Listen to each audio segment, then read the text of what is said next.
Hello, friends. Welcome to another session of our PYQ discussion. We are covering Polity PYQs of 30 years, and this is the lecture number 9. Okay, so let's start. But before starting, हम समझ लेते हैं कि हम इस DMP series में ऐसा क्या स्पेशल कर रहे हैं। देखिए, हम हर क्वेश्चन का डिटेल सॉल्यूशन करते हैं। जो भी एलिमिनेशन ट्रिक्स वर्क करती हैं क्वेश्चन को सोल्व करने में, वो भी हम देखते हैं। इसके अलावा एप्टीट्यूड डेवलपमेंट पर भी हम वर्क करते हैं कि मान लीजिए किसी क्वेश्चन के बारे में हमें नॉलेज नहीं है तो उसको एग्ज़ाम में किस तरीके से सोल्व किया जाता है, और जो भी एग्जामिनर ट्रैप्स और हैक्स सेट करता है उनको हम फाइंड करने का ट्राई करते हैं ताकि हमारा क्वेश्चन गलत ना हो। तो ये सारी चीज़ें हम देखते हैं। तो चलिए स्टार्ट करते हैं आज का हम सेशन। देखिए, फर्स्ट क्वेश्चन है, अभी ये DPSP के ही क्वेश्चन चल रहे हैं और आज DPSP के क्वेश्चन पूरे हो जाएंगे। First question, which of the following provision of the Constitution of India have a bearing on education। इसमें क्या बोला जा रहा है कि इंडियन कॉन्स्टिट्यूशन के जो प्रोविजंस हैं, किस किस प्रोविजंस में एजुकेशन के बारे में दिया गया है। अब ये भी एक क्वेश्चन है जो लॉजिक से सॉल्व हो सकता है। थोड़ा सा हम अपना माइंड चलाएं तो एजुकेशन एक ऐसी चीज़ है जो कि कहीं ना कहीं मेंशन जरूर है, चाहे वो DPSP हो या फिर कोई शेड्यूल हो या फिर कोई अर्बन या लोकल बॉडीज़ हो या फिर कोई फंडामेंटल ड्यूटी हो, फंडामेंटल राइट्स हो, हर जगह एजुकेशन का हमें ज़िक्र मिल जाता है। तो इसीलिए अगर हम इस क्वेश्चन में देखें तो देखिए DPSP, हम जानते हैं कि DPSP में भी कहीं ना कहीं तो एजुकेशन का ज़िक्र, एजुकेशन का बात हुई होगी, तो ये भी हम राइट मानते हैं। और हमें पता भी है कि जब हम DPSP की बात करते हैं तो एक आर्टिकल 45 आता है। ओके, आर्टिकल 45 क्या बोलता है कि अर्ली चाइल्डहुड केयर के बारे में बात करता है। इसके अलावा आर्टिकल 46 आता है। 46 क्या बोलता है, 46 क्या बोलता है कि जो एजुकेशन है उसको प्रमोशन किया जाएगा SC और STs के एरियाज़ में या वीकर सेक्शन के एरियाज़ में। ठीक है, तो फर्स्ट स्टेटमेंट हमने सही माना। तो फर्स्ट स्टेटमेंट देखते हैं कि बी में नहीं, तो हमने बी को यहाँ पर हटा दिया। अब टू तो सब में, ए में भी है, सी में भी है और डी में भी है, तो टू तो हम राइट मान लेंगे अगर हमको पता भी नहीं है तो। Okay, now fifth schedule. देखिए, फिफ्थ शेड्यूल की जब हम बात करते हैं तो शेड्यूल एरियाज़ की इसमें बात की जाती है, शेड्यूल ट्राइब्स की बात की जाती है। तो कहीं ना कहीं शेड्यूल एरियाज़ हों या ट्राइब्स हों, इनमें भी बात की जाएगी ना यार एजुकेशन की, तो क्योंकि हम एजुकेशन को तो प्रमोट करेंगे ना हर जगह, चाहे वो ट्राइबल एरियाज़ हो, और वल्नरेबल सेक्शंस को तो ज़्यादा ही करेंगे जैसे ट्राइबल एरिया हो गए, तो दोनों हम राइट मानेंगे यहाँ पर। अब बात आती है सेवन्थ शेड्यूल की। जब हम बात करते हैं ना सेवन्थ शेड्यूल की, तब इसमें भी एजुकेशन का प्रमोशन मिलता है, क्योंकि इसमें क्या है, सेवन्थ शेड्यूल में हमें लिस्ट देखने को मिलती है, like union list, concurrent list और स्टेट लिस्ट। और जब हम बात करते हैं एजुकेशन की तो हमें मिलता है ये लिस्ट में मेंशन, कॉन्करेंट लिस्ट में। ओके, कॉन्करेंट लिस्ट में ये देखने को मिलता है, जिसपे कि स्टेट और सेंटर दोनों लोग बना सकते हैं। ये क्लियर हुआ। अब इस क्वेश्चन का राइट आंसर क्या है, ऑप्शन नंबर डी, 1 2 3 एंड 4 5 सारे इसमें राइट है। तो एक एजुकेशन देखिए ब्रॉड टॉपिक है, थोड़ा बहुत कहीं ना कहीं तो इसका जिक्र ज़रूर मिलेगा आपको।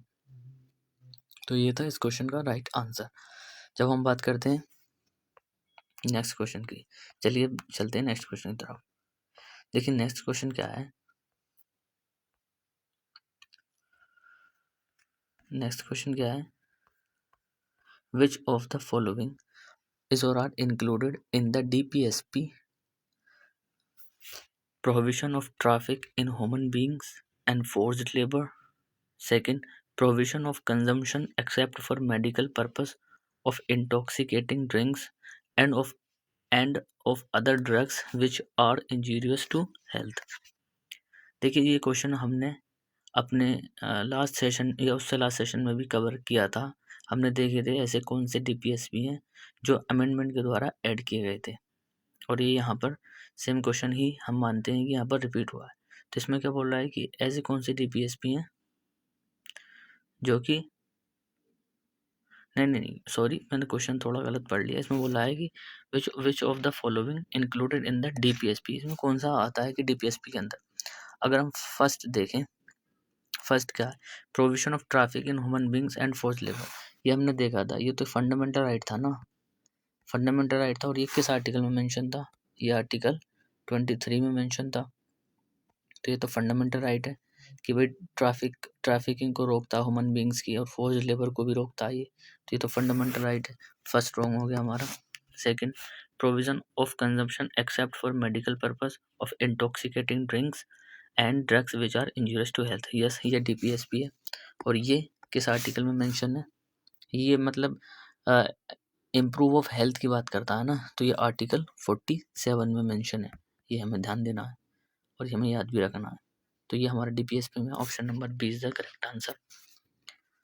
अब चलते हैं नेक्स्ट क्वेश्चन की तरफ।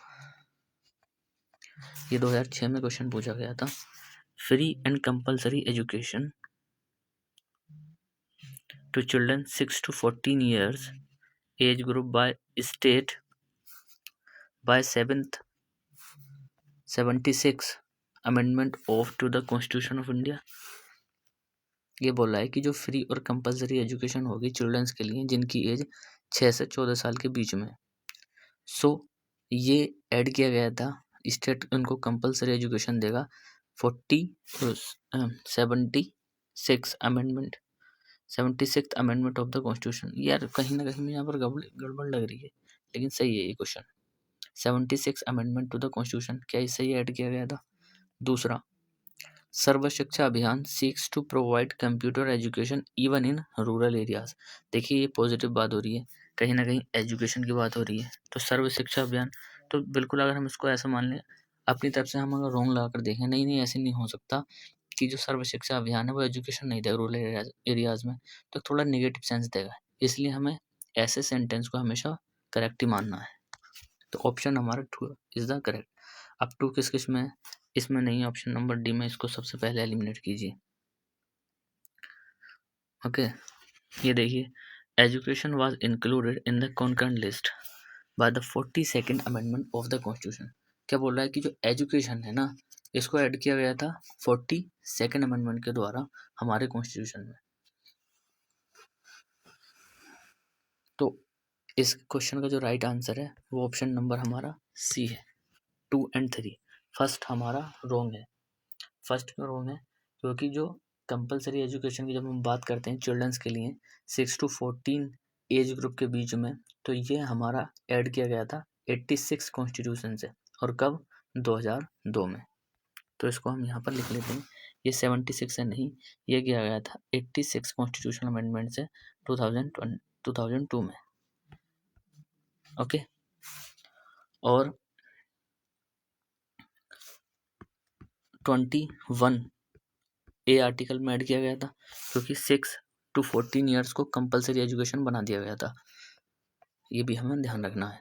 सेकंड, सर्व शिक्षा अभियान की जब हम बात करते हैं तो ये हमारा सही है, क्योंकि ये पॉजिटिव सेंस में बात कर रहा है। इसका एम्स यही था कि यूनिवर्सल एजुकेशन को प्रमोट किया जाए और कंप्यूटर एजुकेशन को रूरल एरियाज में स्प्रेड किया जाए। इसके अलावा हम जब देखते हैं थर्ड, जो एजुकेशन था, क्या उसको 42nd में, ये भी हमने देखा था, ये भी हमारा सही है। तो ये फैक्ट हम यहाँ से ध्यान रखेंगे। ओके,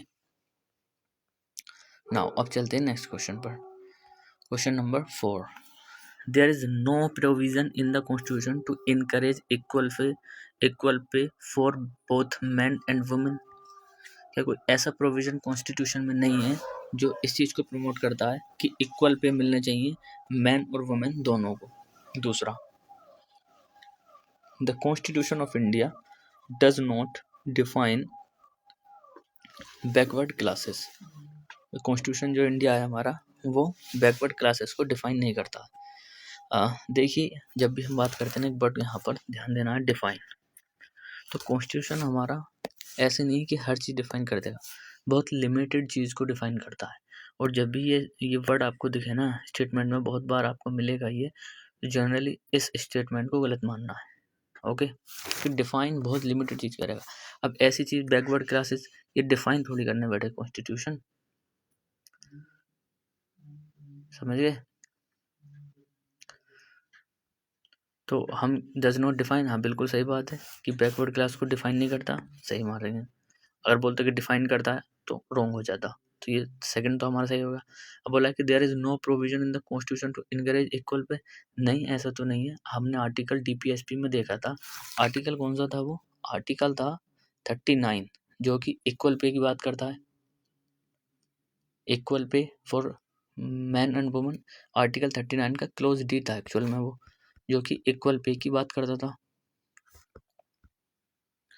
अब देखिए इस वर्ड को भी हमें ध्यान देना है, इस वर्ड को भी हमको ध्यान देना है कि देयर इज़ नो प्रोविज़न, कोई ऐसा प्रोविज़न है ही नहीं। तो बहुत ज़्यादा हमें इन वर्ड्स पर फोकस करना है, क्योंकि ये वर्ड कहीं ना कहीं एक्सट्रीम वर्ड होते हैं। तो हमारा ये ऑप्शन हमारा गलत हो गया और सेकंड हमारा सही है। आंसर हमारा 2 is the correct answer. Okay, now अब चलते हैं हम नेक्स्ट क्वेश्चन की तरफ।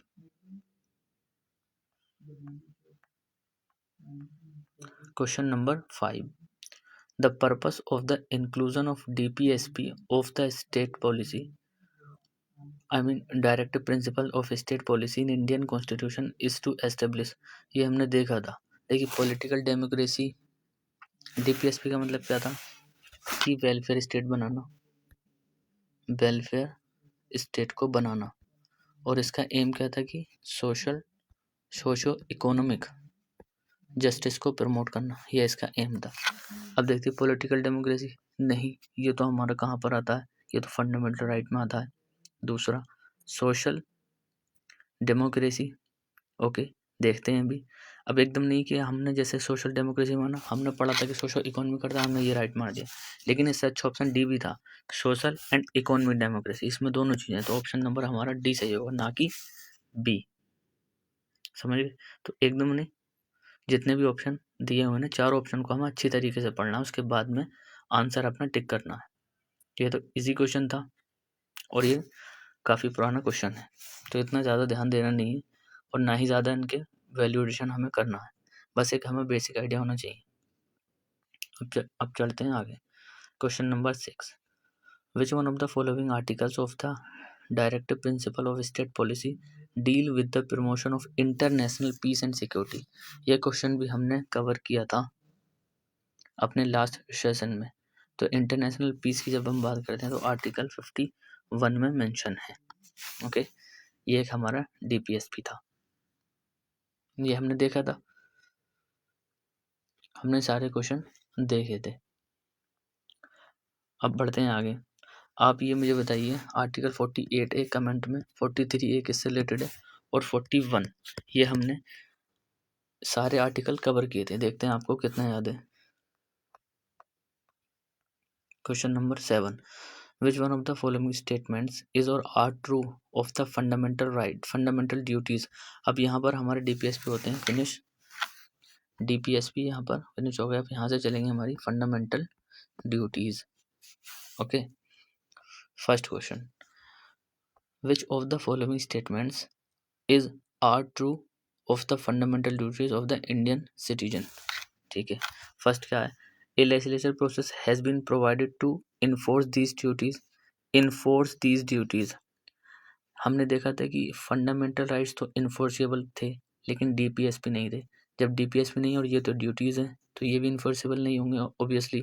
सो इसमें बोल रहा है कि एक लेजिस्लेचर प्रोसेस है जो कि इन्फोर्स करता है इन ड्यूटीज़ को, नहीं।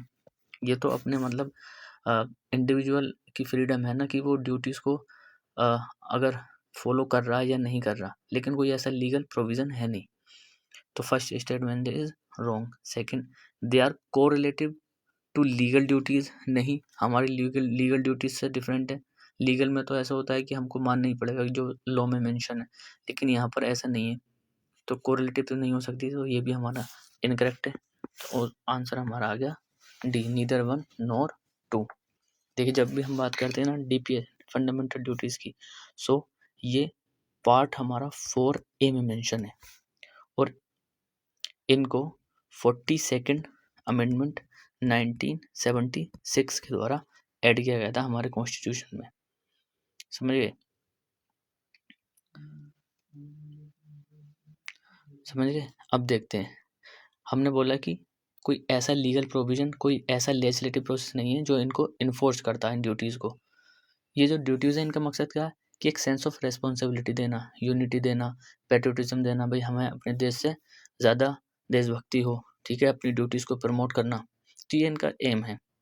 गाइडलाइंस देते हैं सिटीजन को किस तरीके से हमें कंट्रीब्यूट करना है अपनी नेशन की वेलफेयर में। तो ये ड्यूटीज़ करती हैं, लेकिन इन्फोर्सेबल नहीं है और ना ही ये जस्टिसेबल है नेचर में, ठीक है।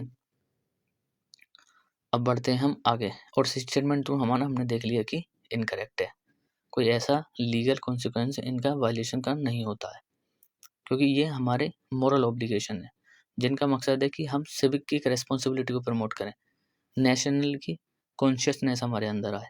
तो इसका कोई ऐसा लीगल नहीं है, अगर इनका वॉयलेशन हो जाता है कि आपको सज़ा मिले। समझ गए। Question number 8, to uphold and protect the sovereignty, unity and integrity of India is a provision made in. तो ये क्या हमारा, ये भी फंडामेंटल ड्यूटी में मेंशन है, लेकिन प्रीएम्बल से यहाँ पर डेफिनेटली कंफ्यूज हो सकते हैं, क्योंकि उसमें भी कहीं ना कहीं यूनिटी, सोवेरेनिटी, इंटीग्रिटी की बात होती है, लेकिन यूनिटी जो इसमें जो अगर आप फंडामेंटल्स ड्यूटीज़ पढ़ेंगे ना, तो इसमें थोड़ा-सा हमें कन्फ्यूजन हो सकता है कि प्रीएम्बल हम टिक करते हैं, लेकिन इसका आंसर फंडामेंटल ड्यूटीज़ है, क्योंकि सेम फंडामेंटल ड्यूटी अगर हम पढ़ेंगे तो ऐसा ही स्टेटमेंट उसमें देखने को मिलता है। To protect the sovereignty, integrity of India, ये कौन-सा है?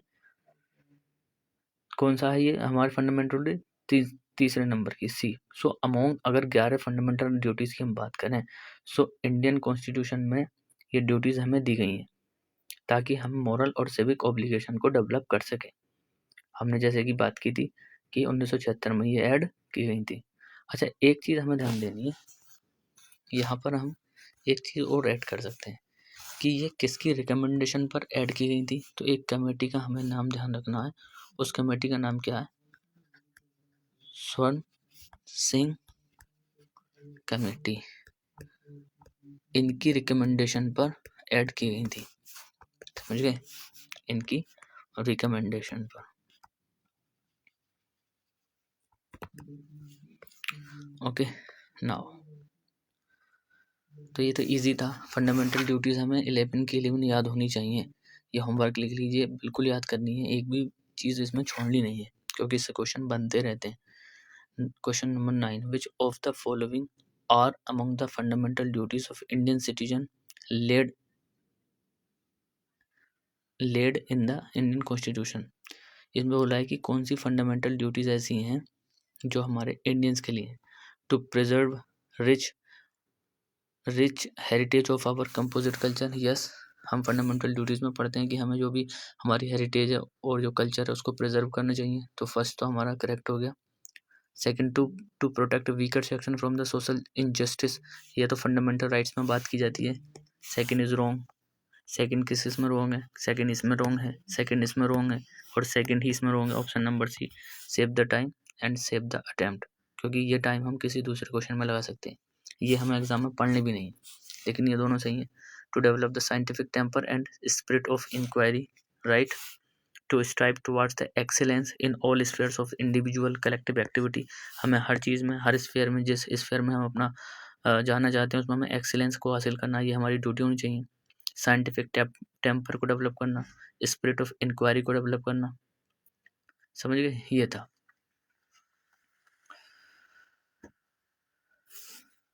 और हमारा लास्ट क्वेश्चन क्या है? Question number 10, under the constitution of India which one of the following is not a fundamental duty. देखिए, to vote in public election, to develop scientific temper, अभी हमने बात की थी, ये तो होनी चाहिए। टू सेफगार्ड पब्लिक प्रॉपर्टी, कोई हेरिटेज की बात आ गई, सही है। To abide by constitution and respect its ideals, हमारे जो कॉन्स्टिट्यूशन के आइडियाज़ थे, जो फ्रेमर्स थे कॉन्स्टिट्यूशन, उनकी हमें रेस्पेक्ट करनी चाहिए, यस। लेकिन वोट पब्लिक इलेक्शन में ये हमारा ड्यूटी नहीं है, हमारा लीगल राइट है, और ये आर्टिकल 326 में मेंशन है, समझ गए। सो ये था हमारा आज का डिस्कशन। अब आप एक होमवर्क लिख लीजिए, होमवर्क ये है कि जितने भी फंडामेंटल ड्यूटीज़ हैं उनकी लिस्ट देखिए और उनको अपनी वॉल पर पेस्ट करिए और उनको पढ़िए बार बार, ताकि इनसे क्वेश्चन हमारा अगर फ्यूचर में आए तो गलत नहीं हो। ठीक है, तो ये था हमारा आज का सेशन। मिलते हैं नेक्स्ट सेशन में। और हम जैसे ही 100 क्वेश्चन हमारे होने वाले हैं, हम एक टेस्ट प्रिपेयर कर रहे हैं और वो PYQ के टेस्ट हैं। जो हमने इन सेशंस में PYQ देखे उन्हीं का टेस्ट होगा। इसमें हमें 80+ एक्यूरेसी करनी है ताकि हमारा रिवीजन हो सके और एक हमें कॉन्फिडेंस आए कि हमारे PYQ से क्वेश्चन गलत नहीं होगा अगर एग्जाम में दोबारा पूछा जाएगा तब। ओके, सो वो जैसे ही टेस्ट तैयार होगा हम अपने टेलीग्राम चैनल पर उसको पोस्ट कर देंगे। आप हमारा टेलीग्राम चैनल लिंक डिस्क्रिप्शन में दिया हुआ है, उसको ज्वाइन कर सकते हैं। Thank you very much.